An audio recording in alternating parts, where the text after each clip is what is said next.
জমি জমার খতিয়ান দেখে আমরা সহজেই বলতে পারি যে CS R S S A খতিয়ানে কে কতটুকু সম্পত্তি কোন দাগে মালিক আছে সেটা আমরা একটু যদি আমাদের বেসিক একটা বিষয় জানা থাকে সেই বিষয়ে আজকে আলোচনা করব। দেশে দেশের বাইরে যে যেখান থেকে আজকের এই পর্বটি দেখছেন প্রত্যেকে জানাই শুভেচ্ছা স্বাগতম। আপনারা যারা আমার এই ভিডিওগুলো নিয়মিত দেখেন আপনারা জানেন আমি একটা বিষয় নিয়ে ধারাবাহিকভাবে আলোচনা করার চেষ্টা করি। সেই ধারাবাহিক আলোচনার আজকে 6ষ্ঠ দিন। সেই আলোচনায় আজকে আমি আপনাদের সাথে শেয়ার করব খুবই গুরুত্বপূর্ণ একটা বিষয়, যে বিষয়গুলো আমরা দেখলে আমরা সাধারণ মানুষ যারা দেখলে খুবই কঠিন মনে করি বা জটিল মনে করি। বিষয়টা হচ্ছে যে CS R S S A খতিয়ান দেখে খতিয়ানে যে মালিকগণ আছেন যাদের নাম আছেন তাদের অংশ মোতাবেক কে কতটুকু সম্পত্তি পাবে সেটা আমরা দেখলে অনেকে ভয় পেয়ে যায়, আসলে এটা অনেক কঠিন বা জটিল মনে করি। অংশ মোতাবেক কে কতটুকু সম্পত্তির মালিক হন, দাগ অনুযায়ী কে কতটুকু সম্পত্তির মালিক হন সেই হিসেবে আলোচনা করব। আলোচনাটা একটু দীর্ঘ হতে পারে, ধৈর্য সহকারে শোনার এবং দেখার অনুরোধ করছি। এটা আপনারা যদি ভিডিওর শুরু থেকে শেষ পর্যন্ত দেখেন আশা করি আপনারা জটিল বিষয়টা খুব সহজেই জানতে পারবেন এবং বুঝতে পারবেন। সিএস রেকর্ডে মূলত সিএস আর এস এবং এস এ এই তিনটা রেকর্ডে মূলত যে মালিকের মালিকানা অংশগুলো দেওয়া থাকে সেটা একটা সাংকেতিক চিহ্ন আকারে দেওয়া হয়ে থাকে। আমরা সকলেই জানি যে সম্পত্তিকে 16 আনা দিয়ে পুরো সম্পত্তিকে 16 আনা হিসেবে ভাগ করা হয়। সেখানে 5% জমি থাকুক বা 1 একর জমি থাকুক বা যত একর জমি থাকুক পুরো সম্পত্তিটাকে 16 আনা ধরে বা 1 টাকা ধরে হিসাব করা হয়। এখন একটা এক্সাম্পল হিসেবে আমি আপনাদের একটা বিষয় বোঝানোর চেষ্টা করব, আপনারা খেয়াল করবেন। শুরুতেই বলছি যে CS R S S A খতিয়ানের মালিকানা বের করার সিস্টেম একই রকম। তো আমি সিএস খতিয়ানের নাম উল্লেখ করে বলছি। ধরুন সিএস একটা খতিয়ান আছে, সেই খতিয়ানে মালিক আছে 5 জন। সেই 5 জন মালিকের মধ্যে ওই খতিয়ানটার মধ্যে জমি আছে ধরেন 60%। 60% জমির মালিক 5 জন। ধরেন ওখানে দাগ আছে 3টা, যেহেতু 3টা দাগ আছে মালিক 5 জন আছে, জমি 60%। তো এই হিসেবে খতিয়ান মোতাবেক কিন্তু 5 জন মালিকই 3টা দাগেই সম্পত্তির মালিক। তো যেহেতু 3টা দাগ জমি 60%, যেহেতু ধরেন 3টা দাগে প্রত্যেকটা দাগে 20% 20% করে 3টা জমি আছে। যেহেতু প্রথমেই বলেছি CS R S S A 3টা খতিয়ানি মালিকানা অংশ বের করা একদম সেম। এটাতে মালিক আছেন 5 জন। এই 5 জন মালিকের মধ্যে সম্পত্তি আছে মোট খতিয়ানে 60% এবং 60% দাগ আছে 3টাতে ধরেন 20 3 20 60% জমি আছে। এখন মালিকানাতে কিন্তু মালিকানার অংশ কিন্তু পার্থক্য আছে, এক একজনের মালিকানা এক এক রকম। ধরেন রহমান মোল্লা যিনি আছেন তিনি 2 আনা 10 গুণ্ঠ সম্পত্তির মালিক। তারপরে মমিন আলী যিনি আছেন, এটা কিন্তু আমার দেওয়া একটা নাম, মমিন আলী ধরেন 4 আনা সম্পত্তির মালিক। তাহলে 2 আনা 10 গুণ্ঠ আর 4 আনা এগুলো কত হলো 6 আনা 10 গুণ্ঠ। তারপরে ধরেন কামাল মোল্লা তিনি 3 আনা 10 গুণ্ঠ জমির মালিক। তাহলে 6 আনা 10 গুণ্ঠ আর 3 আনা 10 গুণ্ঠ, তাহলে 6 আর 1 7, 7 আর 3 10, 10 আনা গেল। তারপর জব্বার খান ধরেন 5 আনার মালিক, তাহলে কত হলো 10 আর 5 হলো 15। আর হলো ধরেন করিম খান তিনি 1 আনা সম্পত্তির মালিক, এই হলো 16 আনা। আমরা জানি যে সম্পত্তির মালিকানাকে 16 আনা বা 1 টাকা হিসেবে ধরা হয়, এই হলো 16 আনা মালিক।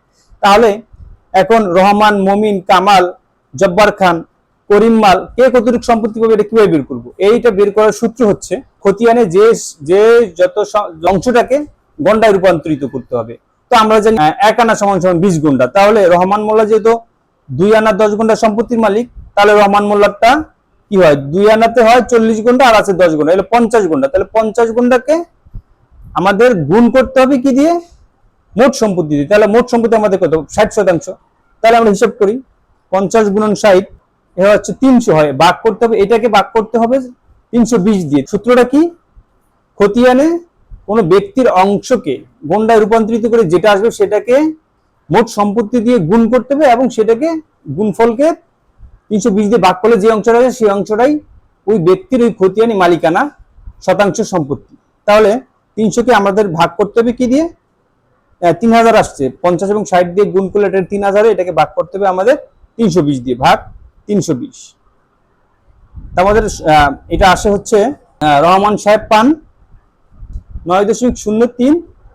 রহমান সাহেব পান 2 আনা 10 গুণ্ঠ সমান সমান 9.0375 আপনি দেখবেন এটা মিলে যাবে, এটা ওই পরবর্তী 60% পুরো মিলে যাবে। এরপরে আসলে কি মমিন আলীর অংশটা, এটা পুরোপুরি একদম সেম ভাবে আপনারা হিসাব করে একটু সময় দেন, একটু একটু খেয়াল করলে আপনারা এটা হিসাবটা সহজ পেয়ে যাবেন। তাহলে যে কোনো খতিয়ান দেখে আপনি আপনার সম্পত্তিটা বের করে দিতে পারবেন। আর এলাকাতে আপনি যদি কারো খতিয়ান দেখে সম্পত্তিটা বের করে দিতে পারেন, বা যদি বের করার আপনার সেই মানে অভিজ্ঞতাটা থাকে, তাহলে কিন্তু আপনাকে অন্যরকম চোখে দেখবে।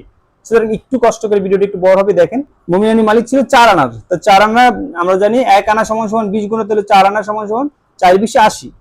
এখন 80 কি আমরা গুণ করব কত দিয়ে? আমাদের মোট সম্পত্তি এই খতিয়ানে কত বলেছিলাম? 60%। তাহলে 80 গুণন 60, 80 গুণন 60, 80 হলো 4800। এখন এই 48 কে ভাগ করবো কত দিয়ে? আমাদের সূত্রতে যেটা বলা আছে যে দাগে খতিয়ানে অংশকে গন্ডাতে রূপান্তরিত করে যেটা আসে সেটাকে গুণ করতে হবে আমাদের মোট সম্পত্তি দিয়ে, ভাগ করতে হবে 320 দিয়ে। তাহলে এটাকে আমরা 320 দিয়ে ভাগ করি, 320। এখানে মমিন আলী 4 আনায়, মমিন আলী 4 আনা সমান সমান 15% মালিক হয়। মমিন আলী পান 15%। এরপরে আছে কামাল মোল্লা, তিনি কামাল মোল্লা 3 আনা 10 গুণা সম্পত্তির মালিক। তাহলে 3 আনা সমান সমান 60 গুণা, আর 10 গুণা তো 10 গুণ। তাহলে আমাদের হবে 70 গুণন কত? মোট সম্পত্তি 60 ভাগ হবে কত? 320। কামাল সাহেব পান 3 আনা 10 গুণায় তিনি পান 13.12%। এরপরে আছে কি জব্বার খান। জব্বার খান হলো 5 আনার মালিক। এই খতিয়ানে তিনি সবচেয়ে বেশি মালিক, সম্পত্তির মালিক, 5 আনা মালিক। তাহলে 5 আনা আমরা 5 বেশি কত? 100, 100 গন্ডা। 100 গন্ডাকে কি হবে? 100 গন্ডাকে মোট সম্পত্তি কত? সম্পত্তি আমাদের কত? 60%। 100 গুণন 60, 6000 কে আমরা ভাগ করবো কত দিয়ে? 320 দিয়ে, ভাগ 320। চলে আসলো কত? জব্বার সাহেব 5 আনা 5 আনায় তিনি মালিক হন 18.75%। এরপরে একজন আছেন, তিনি হলো করিম খান, তিনি এই খতিয়ানে সবচেয়ে কম সম্পত্তির মালিক, তিনি হলো 1 আনা সম্পত্তির মালিক। তাহলে আমরা জানি 1 আনা সমান সমান কত? 20 গুণটা। এখন 20 গুণন আমাদের সম্পত্তি কত? মোট 60%। 20 গুণন 60 কে ভাগ করতে হবে কত দিয়ে? 320 দিয়ে। এই 320 ইনি পায় 3.75%।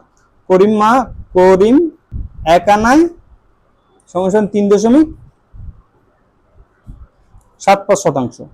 এখন আমরা যোগ করি দেখি আমাদের 60% মিলে কিনা। তাহলে এটা প্রথম যদি এটা আসলে যোগ করি, করিম পান 3.75% যোগ জব্বার খান 5 আনা মালিকানা তার হলো 18.75 যোগ কামাল 3 আনা 10 গুণা সমান সমান তিনি পান 13.12%। তারপরে মমিন আলী 4 আনা সমান সমান তিনি পান 15%।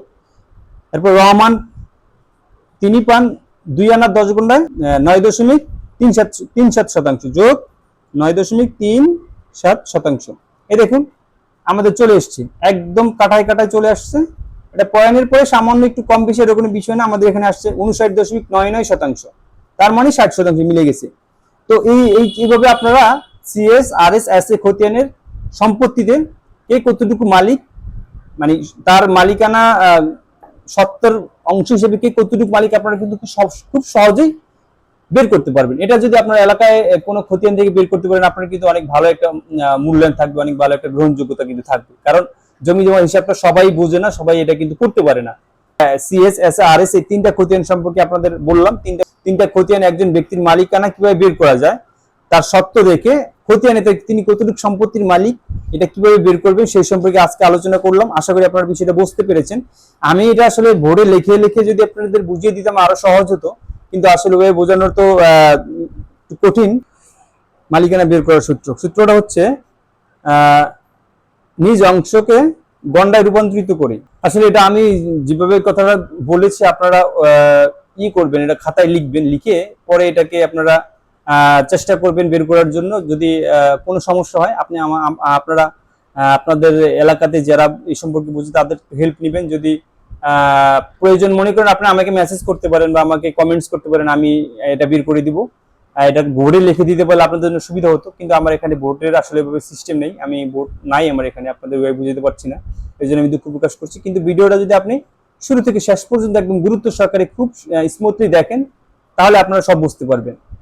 তো বিআরএস সম্পর্কে আজকে আলোচনা করলাম না, এটার সাথে বিআরএস আলোচনা করলে ভিডিও অনেক বড় হয়ে যাবে। বিআরএস সম্পর্কে আরেকদিন আমি আলোচনা করব।